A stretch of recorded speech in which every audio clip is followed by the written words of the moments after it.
দেশ বিপজ্জনক সময় পার করছে বলে মনে করে সেনাবাহিনী। এই পরিস্থিতিতে প্রয়োজন সম্মিলিত সহযোগিতা। সকালে সেনা সদরে আইনশৃঙ্খলা নিয়ে নিয়মিত ব্রিফিংয়ে এসব কথা বলেন মিলিটারি অপারেশনস পরিদপ্তরের পরিচালক ব্রিগেডিয়ার জেনারেল নাজিমুদ্দৌলা।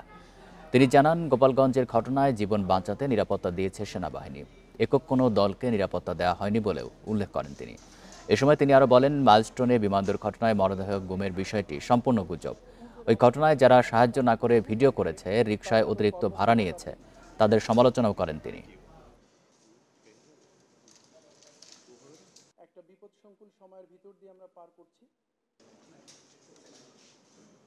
একটা বিপদসংকুল সময়ের ভিতর দিয়ে আমরা পার করছি এই অবস্থা থেকে উত্তরণের জন্য সবার সহযোগিতা দরকার। আমরা চেষ্টা করছি, আমাদের অবস্থা থেকে সবাই চেষ্টা করছে, আপনারাও সর্বাগ্রে চেষ্টা করছেন। আপনাদের সহযোগিতা সামনের দিনগুলোতে যেন অব্যাহত থাকে, আমরা যেন সম্মিলিতভাবে কাজ করে এই অবস্থা থেকে উত্তরণ ঘটাতে পারি।